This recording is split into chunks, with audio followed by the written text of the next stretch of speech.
Peuple de Dieu, shalom. J'espère que vous allez très bien chez vous. Et comme je vous ai promis aujourd'hui, je partagerai avec vous concernant les prix que nous devons payer pour devenir disciples de Jésus-Christ. Il y a un prix à payer. Et quand nous méditons la parole de Dieu, nous allons voir que la Bible est tellement claire. Nous allons lire dans Matthieu chapitre 10, qu'on lit seulement le 37e verset. La Bible nous dit, « Celui qui aime son père ou sa mère plus que moi n'est pas digne de moi. Et celui qui aime son fils ou sa fille plus que moi n'est pas digne de moi. » Amen. Maintenant, lisons la parole que la Bible nous dit. Celui qui aime son père ou sa mère plus que moi n'est pas digne de moi. Maintenant, en méditant la parole, nous comprenons qu'il y a un prix à payer. Et le prix à payer, c'est quoi? Nous devons aimer notre famille spirituelle plus que la famille charnelle. Et pourquoi on parle de la famille spirituelle? Ça veut dire quoi? Ce n'est pas d'abord les bâtiments, je ne parle pas de ça. J'ai dit, la Bible nous dit dans Jean chapitre 1, le verset 12, « À tous ceux qui l'ont reçu, à ceux qui croient en son nom, il leur a donné le pouvoir de devenir enfants de Dieu. » Ça veut dire, quand nous entrons dans le royaume de Dieu, nous devenons les enfants de Dieu. Et si nous sommes devenus des enfants de Dieu, ça veut dire que nous devons privilégier l'agenda de notre famille spirituelle plus que l'agenda de notre famille charnelle. La Bible est tellement claire, celui qui aimera son père ou sa mère plus que moi n'est pas digne de moi. Et j'aimerais souligner une chose en disant quoi? Quand on nous dit digne, ça veut dire Jésus-Christ d'abord lui-même, disciple, qu'on commence d'abord par la définition. Disciple signifie quoi? Disciple signifie une personne qui accepte de s'asseoir quelque part afin de recevoir les enseignements auprès d'une autre personne. Et les disciples n'ont pas commencé avec Jésus. Ça a commencé même avant Jésus. C'est pourquoi quand vous lisez dans les livres d'Ésaïe, vous verrez la Bible nous parle également des disciples. Et quand vous voyez l'histoire des Sadducéens et les autres, ils avaient également les disciples. Quand nous voyons ce qui encore on appelle Jean-Baptiste, il avait également ses disciples parce qu'il a commencé avant Jésus. Ça veut dire que c'est des personnes qui sont décidées de s'asseoir sous les pieds de la personne qu'on appelle Jean-Baptiste afin d'apprendre de lui et de les laisser conduire leur vie parce que l'enseignement, c'est ce qui nous conduit. Maintenant, quand nous lisons la parole de Dieu, Jésus nous dit, Jésus-Christ est tellement clair, il nous dit, celui qui aime son père ou sa mère plus que moi n'est pas digne de moi. Donc, il voulait seulement dire, les prix pour entrer dans mon institut supérieur, les prix pour entrer dans mon université, c'est quoi? Tu dois vraiment regarder ton amour. Comment est-ce que tu aimes ton père ou ta mère? Est-ce que tu le compares à moi ou tu le compares à autre chose? Mais si l'amour que toi tu as pour moi est élevé au-dessus de l'amour que tu as envers les membres de ta famille, là tout va très bien. Alors, une chose que j'aimerais souligner là, parce qu'il y a d'autres personnes qui nous suivent qui disent « Je connais très bien ces passages, j'ai déjà eu le temps de lire concernant ces passages, et j'applique ces passages. » Alors, quand vous avez un problème avec votre père biologique, est-ce que vous avez également le temps de prier et le temps de jeûner?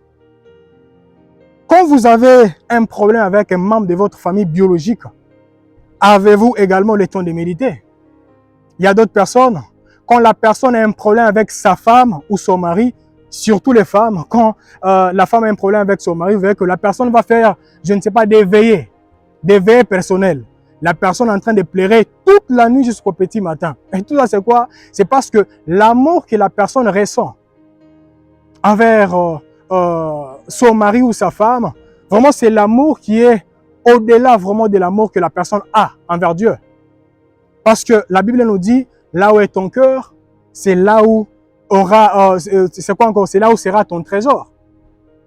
Là où est ton cœur, c'est là où sera ton trésor. Maintenant, je vous pose la question. Ton trésor est où? Ton cœur est où?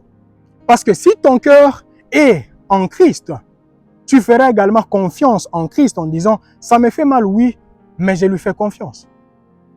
Les hommes et les femmes m'ont abandonné, oui, mais Dieu ne m'a pas encore abandonné sur ce. Je ne marcherai que selon la volonté de Dieu, suivant ce que mon maître m'a dit de faire. Maintenant, quand nous descendons, il a ajouté encore, celui qui aime son fils ou sa fille plus que moi n'est pas digne de moi. J'aimerais expliquer quelque chose.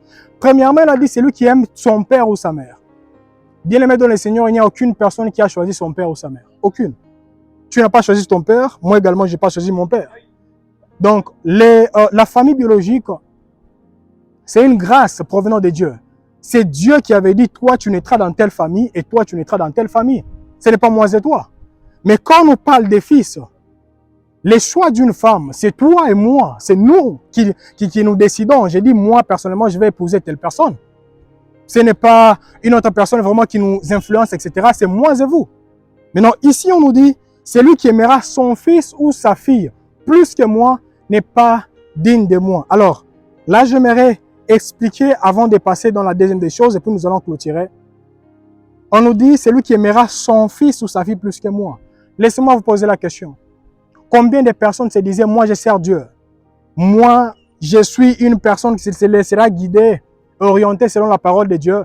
Mais quand la personne a été mariée, elle s'est retrouvée peut-être 2 ans, 3 ans sans enfant.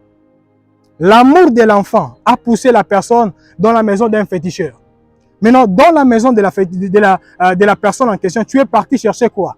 Nous comprenons que l'affection que tu as envers ton fils biologique, qui n'est pas encore né, est plus élevée plus que l'affection que tu as envers la parole de Dieu. Celui qui aimera son père ou sa mère plus que moi n'est pas digne de moi. Celui qui aimera son fils ou sa fille plus que moi n'est pas digne de moi. Combien de personnes sont parties dans les maisons, je ne sais pas, des tradipraticiens, etc. Je ne suis pas contre eux, je respecte ce qu'ils font, mais en soi, la Bible est contre toutes ces choses. Combien de personnes sont parties là-bas, mais avant, ils se disaient, moi, je sers Dieu. Je ne peux pas tomber dans ça. Mais combien de personnes sont tombées dans ça? Tout ça, c'est quoi? Parce que peut-être ta fille, peut-être ton fils, peut-être ta femme est gravement malade, tu as tout fait, tu n'as pas de solution et tu commences maintenant à toquer, à frapper là où il ne fallait pas frapper. Bien-aimé dans le Seigneur, en tant qu'enfant de Dieu, il y a des décisions que nous devons prendre. Et la décision, c'est quoi? Moi, je ne changerai pas ma décision. Quoi qu'il arrive, quoi qu'il en soit, Jésus restera mon Seigneur, il restera mon Sauveur. Point barre. Et le dimanche, quand nous étions en train de partager avec vous, on a parlé concernant l'apôtre Paul qui avait dit qu'il était l'envoyé de Christ. Et nous également, en tant qu'enfants de Dieu, bien-aimés dans le Seigneur, on peut être dans une famille, oui. Il y a des choses qui compliquent, oui. Mais je suis l'envoyé de Dieu, l'envoyé de son Fils qu'on appelle Christ dans cette famille. Sur ce, je suis parmi eux, mais je ne peux pas me comporter comme eux car je suis un envoyé. Alors, une chose que j'aimerais nous dire, peuple de Dieu, prenez une décision afin d'être comptés parmi les hommes et les femmes qui n'aimeront pas les hommes plus que Dieu, mais qui aimeront Dieu plus que les hommes. Dieu n'est pas contre l'amour que nous pouvons avoir envers nos frères et nos sœurs qui nous entourent, non. Mais c'est quand, bon, pour ceux qui nous ont toujours suivis, j'ai toujours dit, en soi, l'amour a 2 angles. Il y a l'amour horizontal qui nous connecte avec Dieu. Il y a également l'amour vertical qui nous connecte avec les hommes. Et si l'amour horizontal est inférieur à l'amour vertical, là déjà nous comprenons que quand nous aurons un problème avec notre femme, notre homme, ça nous volera pourquoi pas les sommets et autre chose. On n'aura pas le temps de se reposer parce que notre intérêt, notre amour sera secoué. Mais quand notre amour que nous avons envers le Père, qui est le créateur du ciel et de la terre, est tellement supérieur par rapport à l'amour vertical, bien-aimé dans le Seigneur, quoi qu'il en soit et quoi qu'il arrive, rien ne nous déstabilisera par la grâce de Dieu. Alors, une chose que j'aimerais vous demander, c'est quoi, bien-aimé dans le Seigneur? Si c'est Dieu qui vous a donné la position que vous avez là actuellement, faites confiance en Dieu. Laissez Dieu vous orienter. Laissez Dieu protéger ce qu'il vous a donné parce que ce que j'aime avec Dieu, c'est quoi? Dieu, il protège ce qu'il a donné. Si c'est lui qui t'a donné l'enfant, tu n'as pas besoin de faire des incisions pour protéger ton enfant. Non, non, non, non. Ton enfant sera protégé par Dieu. Si c'est Dieu qui t'a donné ce mariage, tu n'as pas besoin, je ne sais pas, de faire quoi que ce soit pour protéger ce mariage. Sois toi et maîtrise la parole, vis dans la parole et Dieu protégera ce qu'il t'a donné. Et en conclusion, bien-aimés dans le Seigneur, je pense que nous allons développer le dimanche prochain. En conclusion, on les appelle encore comment? Un égoïste, c'est une personne qui va voir les autres, c'est pour ses intérêts seulement égoïstes. Un égoïste ne sera pas là, il ne t'aidera pas de tout son cœur pour que ce que tu fais puisse avancer, parce que lui, dans tout ce qu'il fait, il faut que son agenda puisse également y figurer. Et moi, je dirais que les égoïstes, moi, je les compare aux pigeons. Hein? J'aimerais illustrer quelque chose. Les égoïstes, moi, personnellement, je les compare aux pigeons. Et les pigeons, depuis que j'ai commencé jusque-là, les pigeons ne sont pas venus. Mais quand j'ai commencé à jeter les choses, les pigeons ont commencé à venir. Et pourquoi les pigeons viennent? C'est parce qu'ils aiment ce que j'ai. Ils aiment ce que j'ai. Malheureusement, il y a d'autres personnes qui viennent seulement comme ça. Ils prient, ils jeûnent, ils font toutes ces choses. Tout ça, c'est quoi? Parce qu'ils ont besoin de ça. Regardons les pigeons. Les pigeons ne me connaissent même pas. Hein? Parce qu'ils sont tellement nombreux. Ouais, ils sont en train de venir. Ils ne me connaissent même pas. Ils n'ont pas de relation avec moi. Mais ce qui les intéresse, c'est quoi? C'est ce que j'ai. Malheureusement, c'est ça les grands problèmes avec plusieurs chrétiens. Ils sont là. Ce que Jésus est en train de prêcher ne les intéresse pas. Ce que Jésus fait ne les intéresse pas.